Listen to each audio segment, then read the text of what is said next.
కన్న కూతురిపై కన్న తండ్రి లైంగిక వేధింపులు, సెక్సువల్ హెరాస్మెంట్. ఈ వీడియో పూర్తిగా చూడాలని నా మనవి.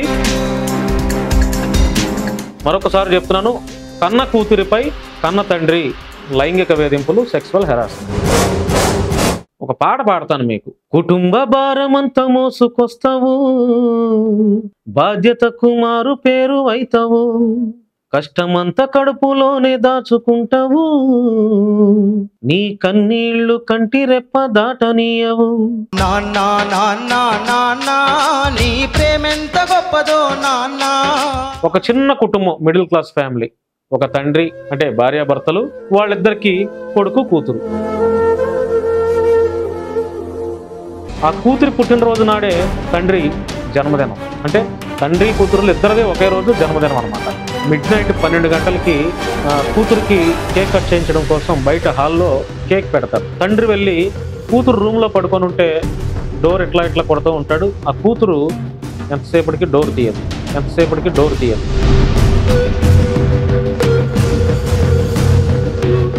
కానీ కూతురు లోపల దుప్పటి కప్పుకొని సెల్ ఫోన్తో ఇంతలోకి ఆ కేకలు పెద్దవయ్యేసరికి వచ్చి డోర్ తీస్తుంది. ఏం చేసావమ్మా, ఇంతసేపు తలుపు తీయట్లేదు, ఏం చేస్తున్నావు లోపల అని అడుగుతారు. కానీ కూతురుని చూడగానే ఆ తండ్రి కఠినమైనటువంటి నిర్ణయాన్ని తీసుకున్నాడు. ఆ తండ్రి ఏ నిర్ణయమో తెలుసా?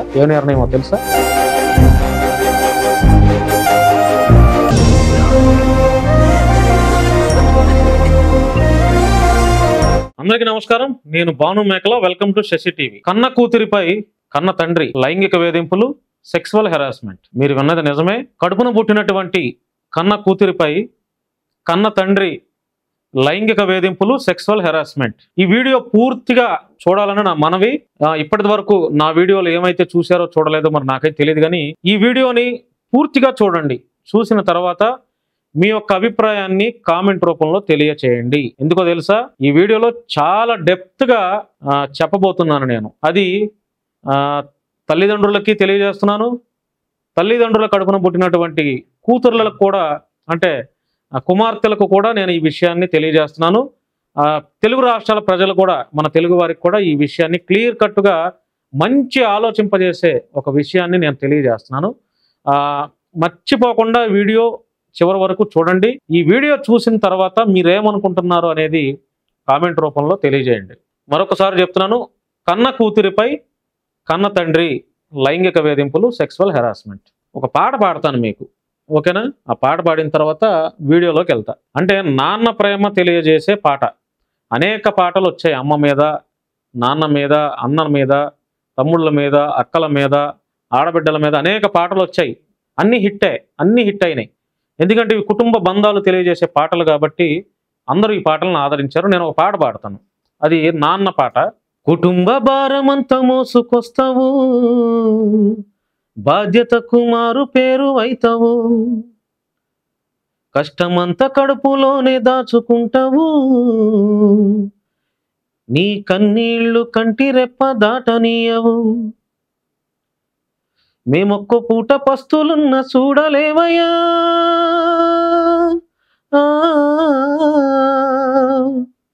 మేమొక్క పూట పస్తులున్న చూడలేవయ్యా, నీవెన్ని పస్తులున్నావో చెప్పలేవయ్యా,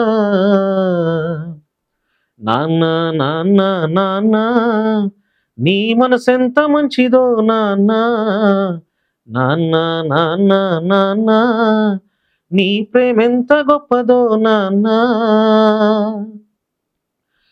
నేను అమ్మ కడుపులో ఉన్నప్పుడు అమ్మ మనసు కష్టపెట్టలేదట, మేము భూమి మీద పడ్డ వేలప్పుడు బాధలన్నీ మరసిపోయినావట, ముద్దు పెట్టుకొని గుండె హత్తుకుంటావు,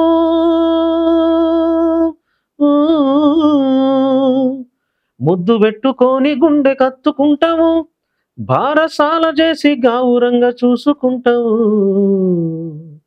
నాన్న నాన్న నాన్న నీ మనసెంత మంచిదో నాన్న, నాన్న నాన్న నాన్న నీ ప్రేమెంత గొప్పదో నాన్న. అంటే ఈ పాట ఎందుకు పాడానంటే, ఇప్పుడు నేను చెప్పబోయే ఈ స్టోరీకి ఈ పాట లింక్ అయి ఉంది. అంటే నాన్న ప్రేమ ఎంత గొప్పది, నాన్న ప్రేమ ఎంత విలువైనది అని తెలియజేసే స్టోరీని ఇప్పుడు నేను మీకు చెప్పబోతున్నాను. మరొక్కసారి ఆ టైటిల్ మీకు గుర్తు చేసి స్టోరీలోకి వెళ్ళిపోతాను.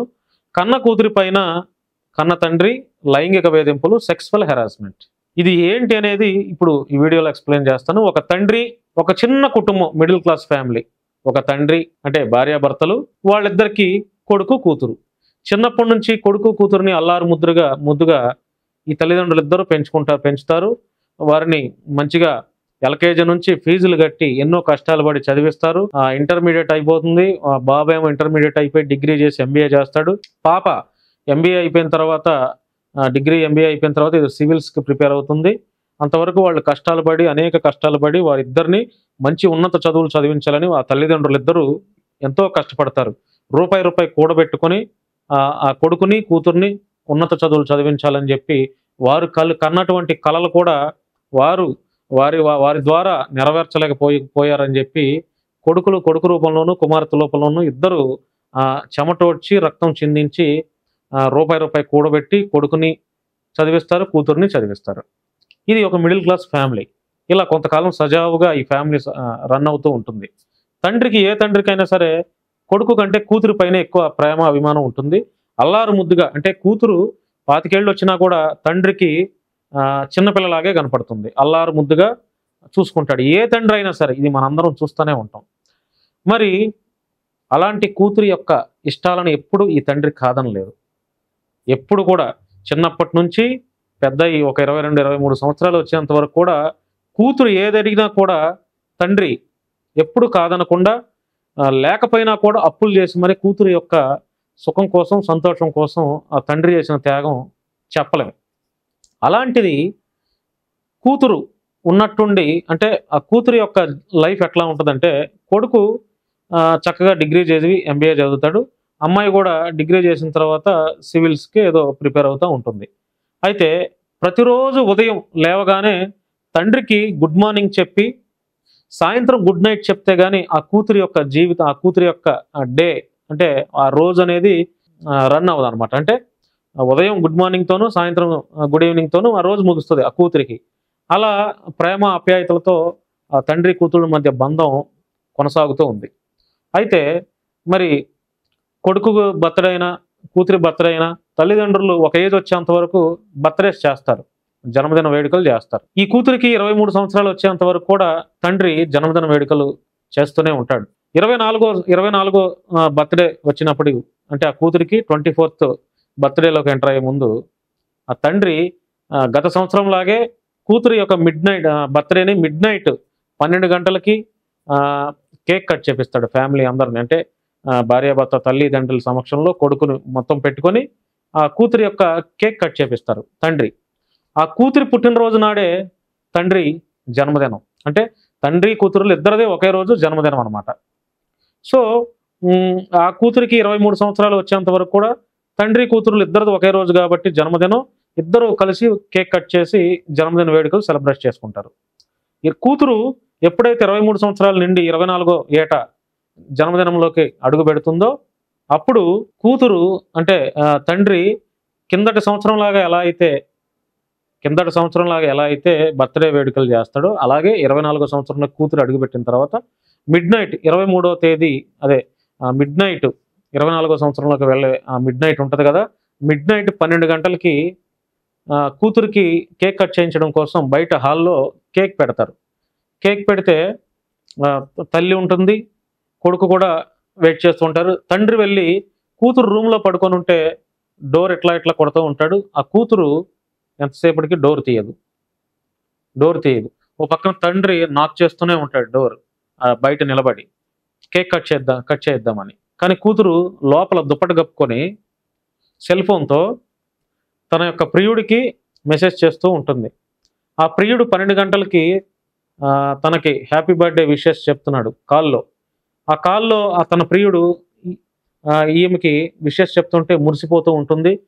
బయట తలుపు కొడుతున్నా కూడా పట్టించుకోకుండా దుప్పటి కప్పుకొని ఫోన్లో అంతా మునిగి తేలుతూ ఉంటుంది. ఆ ప్రియుడు కాల్ మాట్లాడుతూ ఐ లవ్ యూ అని చెప్పటం, హ్యాపీ బర్త్డే అని చెప్పటం, నువ్వు అంటే నాకు ఇష్టం అని చెప్పటం, ఇలా ఈ రకంగా చెప్తూ ఉంటాడు. ఆ మాటలకి మురిసిపోతుంది అనమాట. బయట డోర్ దగ్గర నిలబడి 10 నిమిషాల సేపు నుంచి తండ్రి తలుపుని గట్టిగా కొడుతున్నా కూడా ఎటువంటి చలనం లేకుండా దుప్పటి కప్పుకొని ఆ లోపల కుమార్తె ప్రియుడితో మునిగి తేలుతూ ఉంటుంది మాటల్లో, ఫోన్ కాల్స్లో. ఈ అరుపులు కాస్త బయట తండ్రి డోర్ ఇట్లా పిలుస్తూ కొట్టే ఈ అరుపులు కాస్త కేకలుగా మారాయి తండ్రికి. ఏంటి 10 నిమిషాలు అవుతుంది, ఇంకా డోర్ తీయట్లేదు ఏంటి, లోపల ఏం జరుగుతుంది, ఏం జరుగుతుంది ఏంటి, నాకేం అర్థం కావట్లేదు అని చెప్పి తండ్రి పెద్దగా ఇంకా తలుపులు పెద్దగా కొడుతూ బిగ్గరగా కేకలు వేయటం చేస్తాడు తండ్రి. ఇంతలోకి ఆ కేకలు పెద్దవయ్యేసరికి డాడీ గట్టిగా అరుస్తున్నాడు, తలుపులు కొడుతున్నాడు, నేను మళ్ళీ చేస్తా అని చెప్పి ఫోన్ పక్కన పెట్టేసేసి వచ్చి డోర్ తీస్తుంది. ఆ కూతురు డోర్ తీసిన తర్వాత మొబైల్ లోపల పెట్టేస్తుంది, బయటకు వచ్చి డోర్ తీస్తుంది.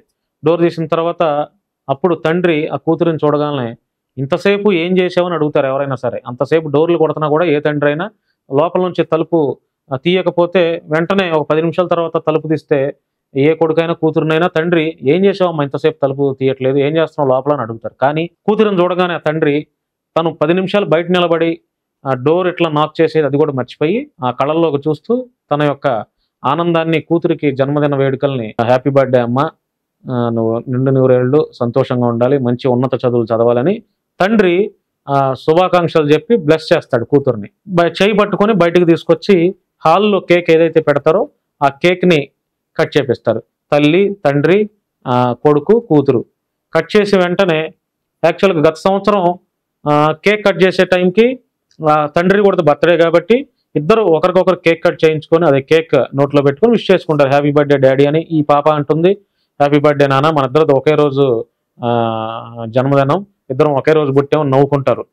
ఇది సంవత్సరం మారే కొద్దిగా అమ్మాయి జీవితంలోకి మరొక అబ్బాయి ప్రవేశించాడు కాబట్టి అదే రోజు తండ్రి బర్త్డే అని కూడా మర్చిపోయి తండ్రి కేక్ నోట్లో పెడితే థ్యాంక్ యూ అని ఏదో పక్కన లవర్ వెయిట్ చేస్తున్నాడని మనసులో ఉండటం వల్ల ఎవరు విష్ చేసినా కూడా అంతగా యాక్టివ్గా ఉండదు. ఓకే థ్యాంక్ యూ అని ఏదో సింపుల్గా లైట్ తీసుకుంటుంది. ఎప్పుడైతే మరి ఆ కేక్ కట్ చేసిన తర్వాత వెంటనే లోపలికి పరిగెత్తుకెళ్ళిపోయి మళ్ళీ డోర్ వేసుకుని బాయ్ ఫ్రెండ్తో కాల్ మాట్లాడటం జరుగుతుంది.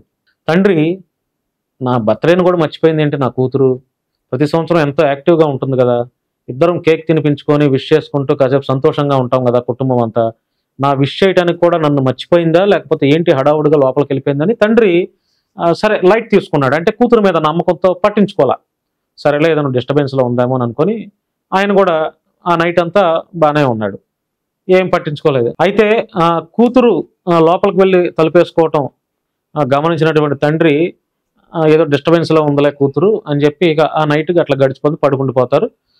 పొద్దున్నే లేచిన తర్వాత కూతురు యథావిధిగానే కాలేజీకి వెళ్తుంది. గుడ్ మార్నింగ్ చెప్పేది కాస్త గుడ్ మార్నింగ్ కూడా చెప్పకుండా ఫోన్లో మాట్లాడుకుంటూ వెళ్తుంది. ఈవినింగ్ ఇంటికి వచ్చేటప్పుడు కూడా గుడ్ నైట్ డాడీ అని చెప్పకుండా రూమ్లోకి వెళ్ళిపోయి తలుపులు వేసుకొని అలా కొంతకాలం జరుగుతుంది. తండ్రికి అంటే ఏంటి నా కూతురు ఎప్పుడూ లేని విధంగా బిహేవ్ చేస్తుంది, నాతో ఎక్కువ టైం స్పెండ్ చేయట్లేదు, నాతో మాట్లాడట్లేదు, గుడ్ మార్నింగ్ చెప్పేది, గుడ్ ఈవినింగ్ చెప్పేది, ఏం డాడీ అని పలకరించేది ఆప్యాయని, ఇదంతా ఎక్కడికి పోయింది, ఏంటి నా కూతురులో మార్పులు వస్తున్నాయి అని చెప్పి అనుమానం కాదు కానీ కొంత ఏ తండ్రికైనా ఇలా అనుకుంటాడు కదా, ఏంటి కూతురు ఎట్లా చేస్తుంది, నాతో మాట్లాడట్లేదు సరిగ్గా అని చెప్పి అనుకుంటాడు కదా ఏ తండ్రి అయినా. సో అలా ఆ తండ్రి అనుకుంటాడు. ఆ తండ్రి అనుకున్న తర్వాత అనుమానం అయితే కాదు, ఇది తండ్రికి కూతురు మీద అనుమానం కాదు, అదొక బాధ్యతగా ఏ తండ్రి అయినా ఫీల్ అవుతారు, బాధపడతారు.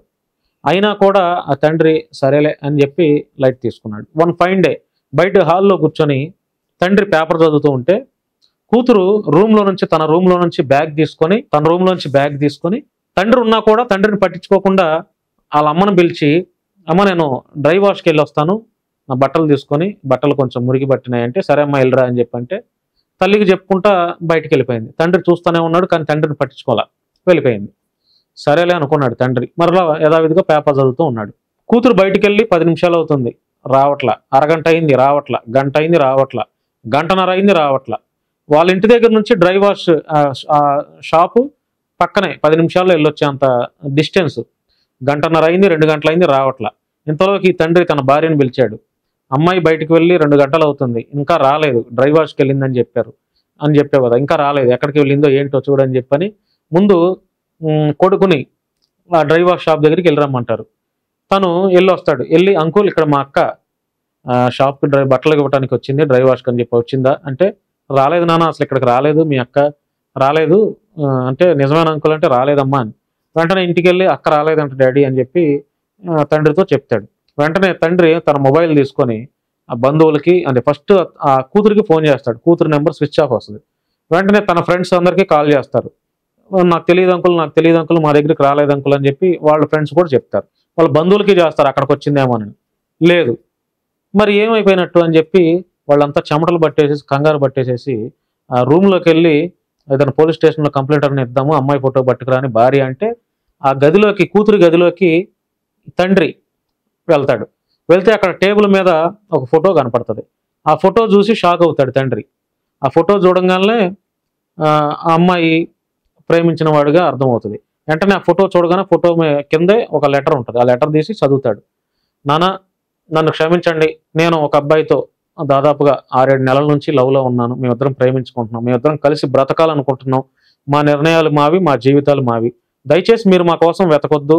ఒకవేళ మీకు చెప్పినా మీరు అర్థం చేసుకోరని ఈ మధ్యకాలంలో కూతురులనే తండ్రులు చంపేస్తున్నారు, దారుణంగా హత్యలు చేస్తున్నారు, పరువు హత్యలు చేస్తున్నారు. అదే కోణంలో మీరు కూడా ఉన్నారని నాకు అనిపిస్తుంది. కాబట్టి నేను మీకు చెప్పకుండా నా జీవితాన్ని నేను చూసుకుంటున్నాను. ఇంతకాలం మీరు నన్ను చదివించారు, ఇక నుంచి నేను అతన్నే పెళ్లి చేసుకొని అతనితో నా జీవితాన్ని గడపాలనుకుంటున్నాను. మీకు చెప్పినా అర్థం చేసుకోలేని పరిస్థితుల్లో మీరు ఉన్నారు కాబట్టి మీకు నేను చెప్పలేకపోతున్నాను. అందుకే నా జీవితాన్ని, నా కెరియర్ నేనే చక్కదిద్దుకునే ప్రయత్నం చేస్తాను. నేను అతనితో వెళ్ళిపోతున్నాను, అతను పెళ్లి చేసుకుంటాను. దయచేసి నేను బాగుండాలని మీరు అనుకుంటే మీరు నా కోసం వెతకొద్దు. నేను ఎక్కడున్నా బాగుంటాను.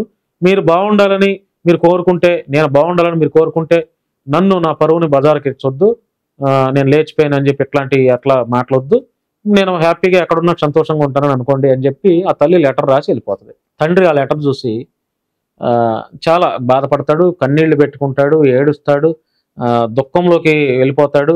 నా కూతుర్ని నేను ఎంత గారాభంగా పెంచాను, కనీసం మాకు ఒక్క మాట కూడా చెప్పకుండా ఇలా ఎలా వెళ్ళిపోయింది.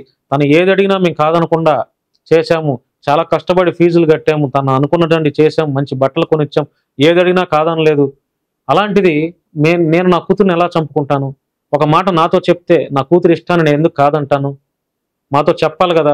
చెప్పకుండా తను ఈ రకంగా ప్రతి తండ్రి చేసినట్లు నన్ను కూడా అలా చూసుకుంది. నేను ఇంతకాలం చూసుకున్న దానికి, ఇంత ప్రేమించాను నా కూతుర్ని, నన్ను అర్థం చేసుకుంది ఇదేనా అని బాధపడతాడు ఆ తండ్రి. బాధపడిన తర్వాత అప్పటికి ఇరుగు పొరుగు వాళ్ళకి ఇంకా కూతురు కనపడిపోయేసరికి ఆరా వస్తుంది కదా, ఏది మీ కూతురు ఏదని అడుగుతారు కదా. వీళ్ళు బయటికి వెళ్ళినా ఏంటి రావు గారు మీకు మీ కూతురు కనపట్లేదు, ఎక్కడికి వెళ్ళిందని అడుగుతారు కదా. ఆ సూటిపోటి మాటలు అంటే అర్థమైపోయింది కూతురు లేచిపోయింది, ఎవరితోనూ తల్లిదండ్రులు కాదని అందరికి అర్థమైపోయింది ఇరుగు పొరుగు వాళ్ళు.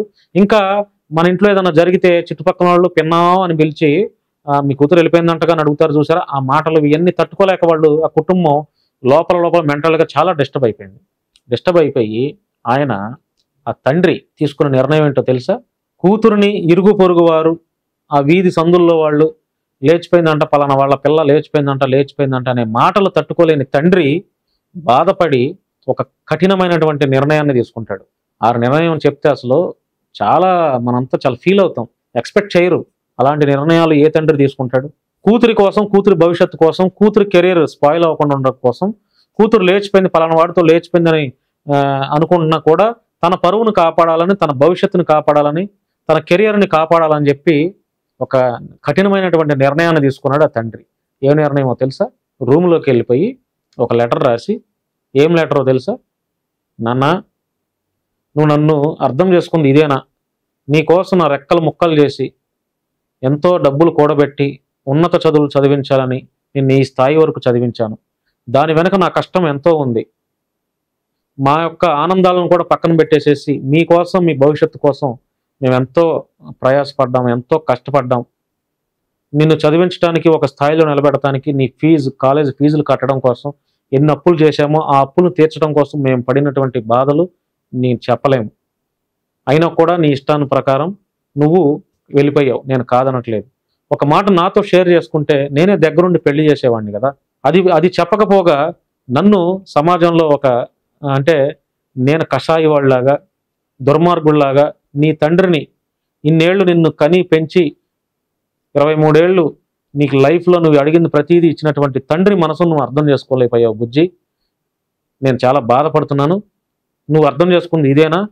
ఈ డాడీని, ఈ నాన్నని అర్థం చేసుకుంది ఇదేనా అని చెప్పి ఆయన ఎంతో దుఃఖంతో బాధపడి నువ్వు వెళ్ళిపోయావు, నువ్వు లేచిపోయావు అనే మాట నేను తట్టుకోలేకపోతున్నాను. అందుకనే నీ కోసం, నీ భవిష్యత్తు కోసం, నీ కెరీర్ కోసం, నీ కెరీర్ స్పాయిల్ అవ్వకుండా ఉండటం కోసం నేను ఒక నిర్ణయాన్ని తీసుకుంటున్నాను. ఆ నిర్ణయం వచ్చేసరికి నువ్వు మరలా తిరిగి వస్తావనే నమ్మకం నాకుంది. ఆ వచ్చిన రోజు నీకు నేను ఉండను, కానీ నీ కెరీర్ ఎటువంటి ఇబ్బంది ఉండదు. అలాంటి నిర్ణయాన్ని నేను తీసుకొని నేను చనిపోయి కూడా మరలా నీకు మంచి జీవితాన్ని ఇవ్వాలనే ఉద్దేశంతో ఈ నిర్ణయాన్ని తీసుకుంటానని చెప్పి సూసైడ్ చేసుకుంటాడు తండ్రి. సూసైడ్ చేసుకొని ఆ లెటర్లోనే ఆయన రాస్తాడు, నా కూతురి పైన, నా కడుపును పుట్టినటువంటి కూతురి పైనే నేను లైంగిక వేధింపులకి పాల్పడుతున్నాను, సెక్సువల్గా హెరాస్మెంట్ ఎక్కువ చేస్తున్నాను, కాబట్టి అది బయట వాళ్ళతో తన పట్ల ఈ మధ్య నేను వేధింపులు ఇంకా ఎక్కువ చేస్తున్నాను, కాబట్టి బయటకు ఎక్కడైతే చెప్తుందో తన తల్లికి, నా భార్యకి చెప్తుందేమో, లేకపోతే నా కొడుకు చెప్తుందేమో, నా బంధువులకు చెప్తుందేమో అని భయపడి నేనే ఆత్మహత్య చేసుకుంటున్నాను, నేనే సూసైడ్ చేసుకుంటున్నాను, మరలా బయటకు తెలిస్తే నా పరువు ఏమైపోవాలని చెప్పి భయపడి నేనే ఆత్మహత్య చేసుకుంటున్నాను అని చెప్పి, అసలు మనం వర్ణించలేము, మనం ఎక్స్పెక్ట్ చేయలేని ఆ యొక్క బాధని, ఆ నిందని ఆయన, అంటే ఏ సమాజంలో కూడా తండ్రుల కూతురు మీద లైంగిక వేధింపులు, సెక్సువల్ హెరాస్మెంట్ అనేది ఎక్కడో వింటాం, చాలా తక్కువ. అయినా కూడా కూతురి జీవితం కోసం, కూతురి భవిష్యత్తు కోసం అంత నిర్ణయాన్ని తీసుకుని అంత పెద్ద నిందని తన మీద వేసుకున్నాడు తండ్రి.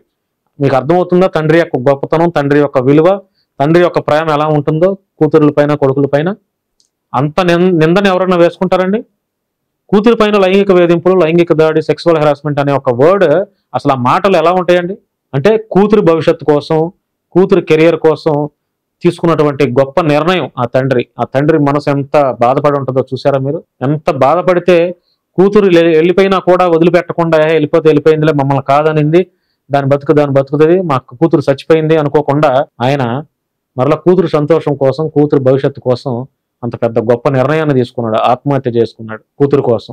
ఆత్మహత్య చేసుకున్నాడు, ఓకే, కర్మకాండాలు అన్నీ అయిపోతాయి. ఆ లెటర్ కూతురు రూమ్లోనే ఆ తండ్రి పెడతాడు. ఈలోపు కొంతకాలానికి కూతురు వెనక తిరిగి వస్తుంది, ఆటో దిగుతుంది, ఇంటి ముందుకు వచ్చేది బ్యాగ్ పట్టుకుని, ఎలా అయితే వెళ్ళిందో ఆ బ్యాగ్ తీసుకుని వస్తుంది. కొడుకు ఆటోలో చూసి అమ్మ అక్క వచ్చింది అని చెప్పి పరిగెత్తుకుంటూ బయటకు వెళ్తాడు, బ్యాగ్ తీసుకుంటాడు, లోపలికి వస్తాడు. తల్లి ఆ కూతురుని పట్టుకుని గట్టిగా హగ్ చేసుకుని ఏడుస్తుంది, పెద్దగా ఏడుస్తుంది ఆ తల్లి. కూతురు కూడా తల్లిని పట్టుకొని చాలా కాలానికి నా తల్లిని చూశానని ఏడుస్తుంది. తమ్ముడిని పట్టుకొని ఏడుస్తుంది. తమ్ముడు కూడా గట్టిగా అక్కను పట్టుకొని ఏడుస్తాడు. ఈలోపు అంటే అందరూ కనపడుతున్నారు, తల్లి కనపడుతుంది, తమ్ముడు కనపడుతున్నాడు, తండ్రి ఎక్కడ అని వెతుకుతుంది. ఇట్లా వాళ్ళని హగ్ చేసుకుని ఏడుస్తూనే తండ్రి కోసం చూస్తూ ఉంటుంది ఈ కూతురు. తండ్రి కనపడ్డం. ఇంతలోకి తన తల్లితో, ఏంటమ్మా నాన్నగారు ఎక్కడ, నాన్నగారు కనపడలేదు అని అంటే, ఇంకెక్కడ నాన్న, ఇంకెక్కడ, ఆ దుర్మార్గుడి గురించి నా దగ్గర చెప్ప మాకు, అది ఆ గోడ మీద ఉన్నాడు చూడు, ఫోటో వేసి ఆడ తెచ్చాడు చూడు అని చెప్పి ఆ తల్లి అంటది. అనగానే కూతురు గోడకెళ్ళి ఇలా చూస్తుంది, ఆ ఫోటోకి దండేసి ఉంటది. అంటే ఆల్రెడీ ఆయన చనిపోయాడు. ఎందుకు చనిపోయాడు ఏంటి అనేది ఆ కూతురికి అర్థం కాదు. చనిపోయాడు కాబట్టి ఆ ఫీల్తో నా తండ్రి చనిపోయాడు అని బాధతో ఏడుస్తుంది, చనిపోయాడని. దాని వెనక కారణం ఈ కూతురికి తెలియదు. తల్లి మాత్రం కట్టుకున్న భర్తని దుర్మార్గుల్లాగా చూస్తుంది. దుర్మార్గుల్లాగానే కూతురు దగ్గర చెప్తుంది, ఇలాంటి దారుణమైనటువంటి పని చేశాడు నీ మీద అని చెప్పి ఆ భర్తని అసహించుకుంటది. కానీ ఒరిజినల్గా అసలు విషయం తెలియదు, తండ్రి ఎందుకు చేశాడు అనేది తెలియదు. లోపలికి వెళ్తుంది రూమ్లోకి వెళ్ళిన తర్వాత తండ్రి చనిపోయాడని బాధపడుతూ ఉంటుంది, ఏడుస్తుంది. అది కొంతవరకు. అలా ఏడ్చి లేచి ఆ టేబుల్ దగ్గరికి వస్తే ఒక లెటర్ కనపడుతుంది. ఆ లెటర్ చదువుతుంది ఆ కూతురు. ఆ లెటర్ చూసిన తర్వాత అందులో తండ్రి ఈ రకంగా ఇందాక చెప్పినట్టు, నువ్వు నన్ను అర్థం చేసుకోలేకపోయావు నాన్న, నీ కోసం నేను నా జీవితాన్నే త్యాగం చేశాను, నీ కష్టం తెలియకుండా నేను కష్టపడి నిన్ను ఉన్నత చదువులు చదివించాను. ఏదో 2 నెలలు 3 నెలల కిందట పరిచయమైనటువంటి ఒక వ్యక్తి కోసం 23-24 సంవత్సరాలు కని పెంచి నీ ఆలనా పాలన చూసి నీ ప్రతి విషయంలో నేను అండగా ఉండి తండ్రి చేయాల్సినటువంటి ప్రతి బాధ్యతను నేను తీర్చినందుకు నువ్వు నన్ను కసాయి వాళ్ళలాగా చూసావు. నువ్వు నన్ను కసాయి వాళ్ళ దుర్మార్గుల్లాగా చూసావు. నేను అర్థం చేసుకోనమ్మా, ఇరుగు పొరుగు వాళ్ళు నీ కూతురు లేచిపోయింది, పలానా వాళ్ళ కూతురు లేచిపోయింది అంటే ఆ మాటలు నేను తట్టుకోలేకపోయాను. అదేదో నువ్వే నేను పలానా వ్యక్తిని ప్రేమించానని అమ్మతో నాతో చెప్తే మేమిద్దరం కూర్చొని ఆ అబ్బాయి వాళ్ళ ఫ్యామిలీతో మాట్లాడి నేనే దగ్గరుండి పెళ్లి చేసేవాడిని, ఘనంగా పెళ్లి చేసేవాడిని. నా కూతురు ఇష్టపడింది, నా కూతురు ఎటువంటి తప్పు చేయదు, నా కూతురు ఒక నిర్ణయం తీసుకుందంటే అది మంచి నిర్ణయమే, తను ఏం చేసినా మంచిగానే ఉంటుంది అని నాకు ఆ నమ్మకం ఉంది. నువ్వు ఆ నమ్మకాన్ని ఎందుకు ఇవ్వలేకపోయావు? నువ్వు ఒక మాట చెప్తే నేను ఎందుకు ఒప్పుకున్నాను, ఎందుకు అనుకున్నావు? పైగా ఇన్నాళ్ళు నిన్ను కనీ పెంచుకున్నట్టు నా కడుపును పుట్టినటువంటి నిన్ను నేను ఎట్లా చంపుకుంటాను తల్లి? ఎలా నువ్వు అనుకున్నావు? చాలా పెద్ద మిస్టేక్ చేసావు. ఈ లెటర్ నువ్వు వచ్చేసరికి నేను ఉన్నానని నాకు తెలుసు. ఈ లెటర్ నువ్వు చదివే టైంకి నేను ఉన్నానని నాకు తెలుసు. అయినా నువ్వు ఏదో ఒక రోజు మరలా అమ్మని తమ్ముడిని కలుసుకుంటావు అని చెప్పి నాకు నమ్మకం ఉంది. నీ తప్పు నువ్వు తెలుసుకొని తిరిగి మన కుటుంబానికి వచ్చేస్తావు, మన ఇంటికి వచ్చేస్తావు అని నమ్మకం నాకు ఉంది. నువ్వు తిరిగి వచ్చే టైంకి నువ్వు ఎందుకు వెళ్ళిపోయావు అనే కారణం, ఈ కారణం అనేది ప్రజల్లో ఉంటుంది. కూతురి పైన తండ్రి వేధిస్తున్నాడంట అనే మాట మాత్రమే ఉంటుంది. అప్పటికి నేను ఉండను, ఎవడైనా అనుకున్నా నేను ఉండను కాబట్టి, అవి నేను వినను కూడా కాబట్టి, ఎందుకంటే భూమి మీద నేను లేను కాబట్టి, నేను వినను కాబట్టి నాకు పెద్ద ప్రాబ్లం ఉండదు. నువ్వు క్షేమంగా మరలా నీ ఇంటికి తిరిగి వచ్చే టైంకి ప్రజలు నిన్ను చూసినా కూడా అయ్యో పాపం పలానా తండ్రి ఇట్లా చేశాడంట అని నిన్ను గౌరవంగానే చూస్తారు తప్ప, నీ భవిష్యత్తుని ఇంకా పెంచేలాగే ఉంటుంది తప్ప నీ కెరియర్, నీ పరువుని పోగొట్టేలాగా ఉండదు. కాబట్టి నువ్వు ధైర్యంగా ఇంటికి రావచ్చు, మరలా హ్యాపీగా నీ కెరియర్ను మంచిగా చూసుకోవచ్చు.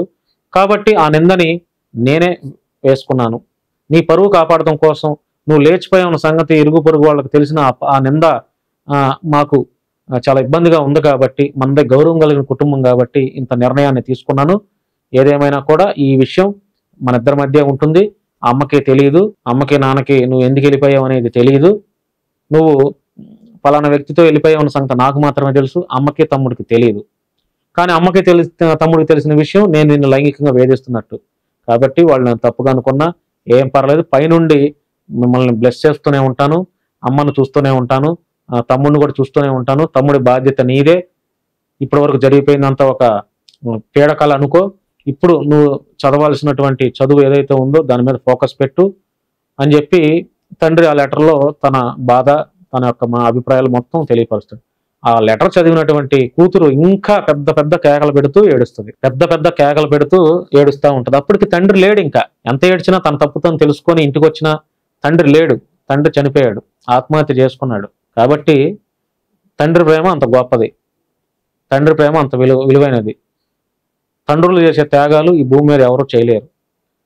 క్షణికావేశంలో పలానా వాడిని ప్రేమించి లేచిపోవటం ఇవన్నీ చేస్తున్నారు. ఆడపిల్లలు చాలా జాగ్రత్తగా ఆలోచన చేయండి. మీరు ఒక వ్యక్తిని ప్రేమిస్తున్నారు అంటే ఆ వ్యక్తి ఎలాంటి వాడు అబ్జర్వేషన్ చేయండి. ఒకవేళ నిజంగా మీకు అంత ప్రేమించాలి అనే ఆలోచన వచ్చుంటే వాడి బ్యాక్గ్రౌండ్ తెలుసుకోండి, వాడు ఎలాంటి వాడు తెలుసుకోండి, వాడి తల్లిదండ్రులు ఎలాంటి వాడు తెలుసుకోండి. మోసపోవద్దు. ప్రేమ పేరుతో ఈరోజు అనేక హత్యలు జరుగుతున్నాయి, ప్రేమ పేరుతో అనేక మోసాలు జరుగుతున్నాయి, ప్రేమ పేరుతో శారీరకంగా వాడుకొని హత్యలు చేస్తున్నారు. ఎందుకంటే అంతా మీరు నిజంగా ప్రేమించాలి అనే ఆలోచన వచ్చుంటే ఒక మంచి అబ్బాయి దొరికాడు అనుకోండి, ఆఫీసుల్లోనో లేకపోతే కాలేజెస్లోనో, మీరు పనిచేసే ఆఫీసుల్లోనో ఎక్కడో చోట మీకు ప్రేమ కలిగింది, ప్రేమించాలి అనే ఆలోచన వచ్చింది అనుకోండి, ఎంక్వైరీ చేసుకోండి. ఆ కుర్రాడు ఎలాంటి వాడు గమనించండి. ఇద్దరు ఒక అండర్స్టాండింగ్ రండి, అండర్స్టాండింగ్ వచ్చి పెద్దలతో మాట్లాడుకోండి, పెద్దలను ఒప్పించండి. కలిసి బ్రతుకుతాం అనే నమ్మకం మీలో ఉంటే పెద్దలను ఒప్పించండి. మీ కెరియర్ మీద ఫోకస్ ఉందా, ఒక క్లారిటీకి రండి. ఏం చేయాలనుకుంటున్నాం, ఎలా గెటన్ అవ్వాలనుకుంటున్నాం, ఇవన్నీ క్లారిటీకి రండి. పెద్దలను ఒప్పించి పెళ్లి చేసుకోండి, హ్యాపీగా బ్రతకండి. అంతేగాని 24-25 ఏళ్ళు కని పెంచినటువంటి తల్లిదండ్రుల కుటుంబాల వెనక పరువులు ఉంటాయి, మర్యాదలు ఉంటాయి. ఆ తల్లిదండ్రుల యొక్క కుటుంబాలకు ఇంకా బంధువులు ఉంటారు, వాళ్ళకి పరువు ఉంటుంది. ఇవన్నీ ఆలోచన చేయండి మీరు ఏదైనా పని చేసేటప్పుడు. అర్థమైందా? మీ ఇష్టం వచ్చినటువంటి నిర్ణయాలు తీసుకొని నాకు అబ్బాయే కావాలి, 3-4 నెలల కిందట లేకపోతే ఒక 5 నెలలు, ఒక సంవత్సరం కిందట పరిచయం అయిన వాళ్ళ కోసం ఈ రోజు కొన్ని సంఘటనలను చూస్తుంటే తల్లిదండ్రులను కూడా చీ కొడుతున్నారు. తల్లిదండ్రులను కూడా ఏది ఒక సంవత్సరం కిందట పరిచయమైనటువంటి తన ప్రేమికుడు ఎవడైతే అబ్బాయిలు ఉన్నారో వాళ్ళ కోసం తల్లిదండ్రుల్ని, కుటుంబాలను కూడా పోలీస్ స్టేషన్ బజార్లోకి లాగి తల్లిదండ్రులు కూడా చీకొట్టే పరిస్థితులు ఈనాటి రోజుల్లో చాలా మంది అమ్మాయిలు చేస్తున్నారు. కాబట్టి ప్రేమించడం తప్పనట్ల, నేను ప్రేమించడం తప్పనట్ల. ప్రేమ అనేది చాలా విలువైంది, అది కూడా చాలా గొప్ప ప్యూర్ అనమాట ప్రేమ అనేది. అది తండ్రుల ప్రేమ అవ్వచ్చు, అన్నదమ్ముల ప్రేమ అవ్వచ్చు, స్నేహితుల ప్రేమ అవ్వచ్చు, లేకపోతే ప్రేమించిన అమ్మాయి ప్రేమ అవ్వచ్చు. ఇంకా అనేక ప్రేమ అంటే ఒక లవ్ అనే ఇది ఇద్దరు స్త్రీలు, అదే ఇద్దరు అమ్మాయి అబ్బాయి ప్రేమించుకోవటం అదే కాదు. ప్రేమ అనేది ప్రతి ఒక్క బంధంలో ఉంటుంది. అన్నదమ్ముల బంధం, తల్లిదండ్రుల బంధం, అన్నా చెల్లెళ్ళ బంధం, మంచి స్నేహితుల మధ్య ఉన్నది అంత ప్యూర్ లవ్వేనండి. సో కాబట్టి నేను ఇదేంటంటే నాకు ఎందుకో చెప్పాలనిపించింది ఈనాటి జరుగుతున్నటువంటి ఈ పరిస్థితులను చూసి కూడా. అమ్మాయిలు అందరూ చాలా జాగ్రత్తగా ఉండాలి. ఫస్ట్ మీ కెరియర్ మీద ఫోకస్ పెట్టండి, మీ డ్రీమ్ ఏంటో తెలుసుకోండి. ప్రతి ఒక్కరికి గోల్ ఉండాలి, అది నాకైనా సరే, నాకు ఏమవ్వాలి, నా గోల్ ఏంటంటే నాకు క్లారిటీ ఉంది. కాబట్టి నేను చాలా కష్టపడుతున్నా. ఎంత కష్టపడుతున్నానంటే కొన్నిసార్లు ఓవర్గా కూడా స్ట్రెస్ ఫీల్ అవుతున్నా. సో మీకు కూడా మీ కెరియర్ ఏంటి అనేది ఫోకస్ పెట్టండి, మీకు క్లారిటీ తెచ్చుకోండి. ఆ క్లారిటీ తెచ్చుకున్న తర్వాత మీరు ఏమి ఇవ్వాలనుకుంటున్నారు ఏంటి అనేది మీకు అర్థమైతే ఆటోమేటిక్గా మీ కెరియర్ మీ చేతుల్లోనే ఉంటుంది. ఏ కుటుంబాలు కూడా రోడ్డు మీదకి రావు, పోలీస్ స్టేషన్ బజార్లోకి ఎక్కరు, పరువు మర్యాదలు కూడా మీరే కాపాడిన వాళ్ళు అవుతారు. సో ప్రేమించడం తప్పు కాదు. ఆ ప్రేమించిన తర్వాత జరిగే సిచ్యువేషన్స్ ఎలా ఉంటాయి, ప్రేమించిన తర్వాత ఎలాంటి పరిస్థితులు వస్తాయి, ఈ రెండు కుటుంబాలు ఇబ్బంది పడకుండా, రెండు కుటుంబాలు పోలీస్ స్టేషన్ మెట్లెక్కకుండా జాగ్రత్తలు తీసుకొని, మీరు ఏ అబ్బాయి చేతిలో మోసపోకుండా, హత్య కూడా జరుగుతున్నాయి ఇప్పుడు ఈ మధ్యకాలంలో ఎక్కువ, నమ్మి మీరు బయటకు వెళ్తున్నారు అబ్బాయిలతో, వాళ్ళు తాగేసేసి ఇష్టం వచ్చినట్టుగా అత్యాచారాలు చేస్తున్నారు, వాళ్ళ గ్యాంగ్తో కూడా మీ మీద రేపులు చేస్తున్నారు. కాబట్టి మీ కెరియర్ స్పాయిల్ చేసుకోవద్దని చెప్పి మా శశి టీవీ ద్వారా ఇదొక మెసేజ్ ఇచ్చే ప్రయత్నం చేశాను. మంచి నాన్న పాట కూడా పాడాను. ఇంకా నాన్న పాటలు చాలా ఉన్నాయి, ఇంకా టైం లేదులే, ఆల్రెడీ అరగంట సేపు దీని గురించి మాట్లాడాను. ఈ వీడియో పూర్తిగా చూస్తారనే హోప్ అయితే నాకు ఉంది. చూసిన తర్వాత తల్లిదండ్రులు అవ్వచ్చు, కుమార్తెలు అవ్వచ్చు, కొడుకులు అవ్వచ్చు, లేకపోతే మంచి మనసు ఉన్నటువంటి మనుషులు ఎవరైనా సరే మీ యొక్క అభిప్రాయాన్ని కామెంట్ రూపంలో తెలియజేయండి. ఈ వీడియో కూడా కామెంట్లు పెట్టకపోతే ఇంక నేను చేసేది ఏం లేదు, ఎందుకంటే ఏ వీడియోకైనా గలీజ్ కామెంట్లు పెడతారు. కాబట్టి ఈ వీడియోకి మీరు ఎంతమంది కామెంట్లు పెడుతున్నారో నేను క్లియర్గా ప్రతి కామెంట్ నేను చదువుతాను, కుదిరితే రిప్లై కూడా నేనే ఇస్తాను. ఎందుకంటే ఈ సమాజానికి పనికొచ్చేటువంటి వీడియో, పనికిరాని వీడియో అయితే నేను కూడా అడిగేవాడిని కాదు, పనికొచ్చే వీడియో కాబట్టి, అందరినీ ఆలోచింపజేసే వీడియో కాబట్టి మీ యొక్క కామెంట్ని, మీ యొక్క అభిప్రాయాల్ని నేను తెలుసుకోవాలనే చిన్న ఆశ అయితే నాలో ఉంది. కాబట్టి తప్పకుండా ఈ వీడియో ఎంతమంది అయితే చూస్తారో వాళ్ళందరూ చూసిన తర్వాత ఏదో ఒక కామెంట్ పెట్టండి మీరు ఏమో ఫీల్ అవుతున్నారో. సో ధన్యవాదాలు, థ్యాంక్ యూ అండి.